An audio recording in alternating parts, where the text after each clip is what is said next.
Hello, we're going to be doing a review of the Hanshow 5.16 screen, which goes in front of the driver.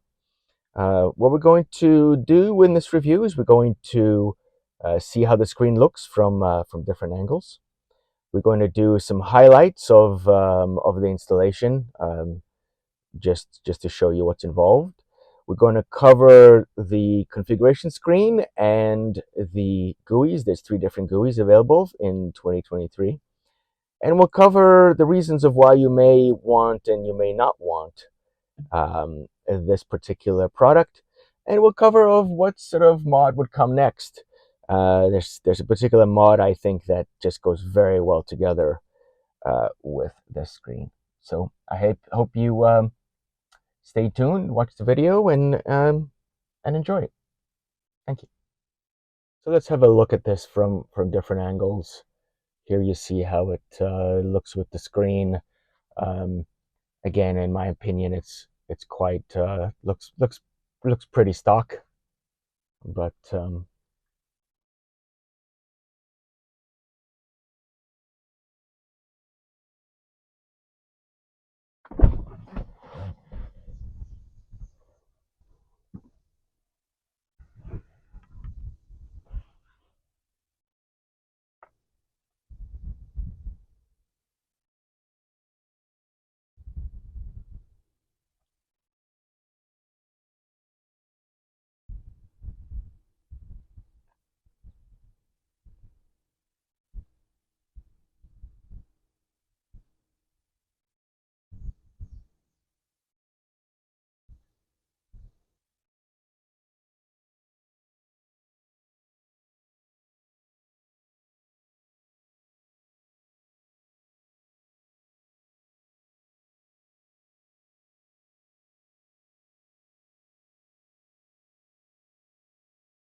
so let's cover installation. This is a really easy mod, but it does involve removing this console. So here's how you do it. You pop this off. You just they include a prying tool. You pop that off. Then on this side, same thing. You pop that off, and when you do that, you will be able to lift this console up. Now, essentially, you'll see in other videos that you just sort of lift this up, and this all comes in together. One important thing for 2023, there is a screw in here that was not there on previous models. So if you have a 2023 Model Y, there's one on each side that you should, you just unscrew it. So be aware of that. Once this is off, you take out this panel, you take out this panel, right? So essentially, it's you take out that they just pop right out. And then in here, right underneath this panel, there is your power connector and your data connector. But really important, if you have an Intel, like an older 2021 or earlier Model Y, there is a processor underneath here you need to get to. So this is far easier to install if you have an AMD-based Model Y. If you do have an AMD-based Model Y, this mod is really easy to install. You just can make those 2 connections and pop this in. There's a couple of good videos out there on YouTube, so have a look at that. Let me show you how to find out if you have an AMD connector. Here's how you determine if you have an AMD or Intel processor. You go into Settings, Software, and click Additional Vehicle Information, and it is right there, infotainment processor, AMD. If you have Intel, it'll say Intel. And difference is the Intel is just a little more difficult to install. The menu is configurable using this right button. So if we hold it on the right, the menu comes on.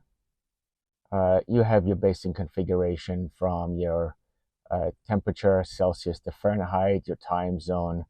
The theme is just whether you have night mode or dark mode or auto, so it changes at night. See miles and language. This is, of course, your all-important UI 1, 2, and 3, and plaid mode. This is interesting. What plaid mode does is when you accelerate from 0, it brings up this crazy animation, sort of plaid animation. It's a fun little gimmick, but honestly, I turned it off probably within a minute of having it. I just wanted the information. It's fun to play around with, but I find most people turn it off. But obviously, you see what you like.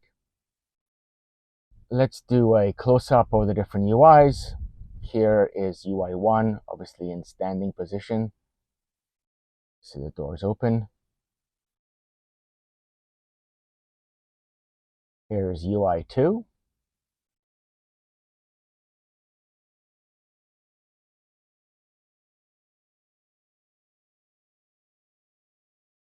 And UI 3.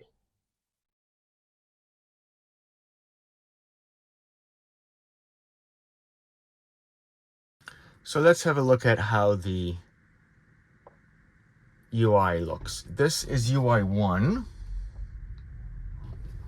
which is your minimalist, the least amount of information, but very stock looking. If you see it, it's got the car there, no visualization, but if you do go into autopilot, those lines will turn blue, so you get a little bit of that. You have, of course, your power meter on the top, gears, temperature, time, and speed. This will give you the largest miles per hour display. The speedometer display is the largest out of the different choices. There's our turn signal.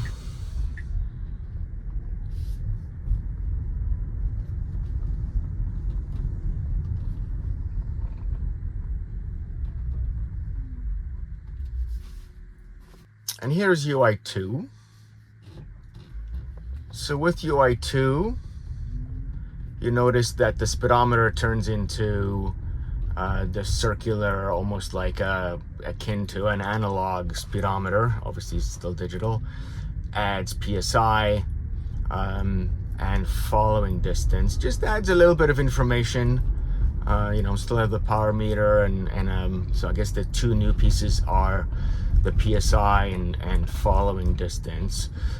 You notice the speedometer is a little smaller because of that, that circular view. Still have our turn signals, and where it comes to autopilot, you will get a little steering wheel that will appear if you turn to autopilot, so you will see it then. But again, this moves away from that kind of stock kind of look, and does add a couple of pieces of information.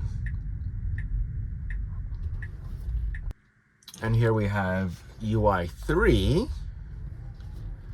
So this is the busier kind of look. They moved the power meter to the left, like that. And on the right, we have chill, standard, or plaid. Of course, this car doesn't have plaid, so it'll always be either in chill or standard. Essentially, always standard. I never use chill myself. So more sort of circular objects. Essentially just moved around a little bit from UI 2, but they did just add this UI number 2, so it's relatively new. From personal experience, I find you really need to live with these for a couple of days before you decide what you like. I thought I'd like UI 1. but switched to UI2 after a couple of days. I don't I right now I don't like UI3. Maybe I'll like it. In that time, for now, no. So UI2 it is for me right now. Okay, so let's cover why you would get this and maybe why you wouldn't. So there's 4 reasons why I picked this screen. One is it's relatively inexpensive. It starts under $200. And then, of course, you have the Hanshow coupon codes. There's many 15% off coupon codes. In fact, if you log on to a Hanshow, it just gives you a 15% off coupon code. But there's some 25% off coupon codes you can find if you Google around, and I'm sure you'll be able to find that. So that's one. It's really inexpensive to get started. Two is it is really easy to install. Like I covered, it sounds scary taking off that cover, but it really is very easy to install. Very good first mod. Number 3 is it sort of looks stock, right? I covered that with the sort of angular screens. Um, it does look fairly stock, especially if you have this UI1. And number 4, it doesn't block airflow at all. You can see the air vent behind there. It's still able to get over it, especially if you like the steering wheel low. But in any position, really, it doesn't block airflow, and I know that is important to some people. So that's definitely an advantage. Why you may not get this particular one, um, the speed limit sign is not American. You have sort of that European looking speed limit sign. Very very minor thing, of course. Um, it is a little redundant. The kind of information it offers you with speed and everything is found on the main screen. So you may not need it, but if you've decided to get a screen, you probably uh, want a screen in front of you. And lastly, a very minor thing was when this boots up, you get this Hanshow animation. Makes it pretty clear this is not a Tesla product, but a third-party product. So you really only see that when the car's off and you're coming in. But that's an interesting point of seeing that animation. One interesting aspect of this product is that it almost begs for the yoke. Now I have the steering wheel now in a pretty high position, so you could see the screen. But I like to have the steering wheel low, and I sort of drive like this with my hand up here, with holding the steering wheel. Um, with a front display, sometimes this top part of the steering wheel blocks it. So I know the yoke is pretty controversial, and some people just laugh at it of why you'd ever get a yoke.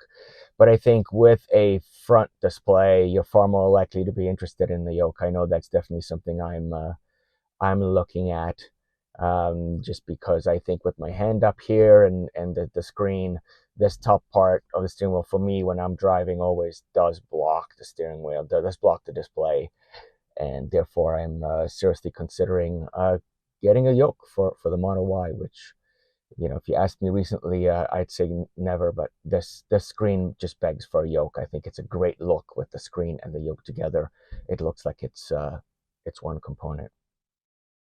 So I hope you like the quick review. If you have any questions, just let me know down below. Also, let me know what you think about the yoke. Would you pair it with the screen? I'd love to hear your thoughts. If you are planning to do a test drive of a Tesla, or perhaps purchase one, use my referral code. It's on the screen and below. You'll get a discount, and I'll get some perks. So that will be a big help to me. Of course, if you like the video, please like and subscribe. Your typical YouTube thing. Thank you, and see you in the next one. Bye.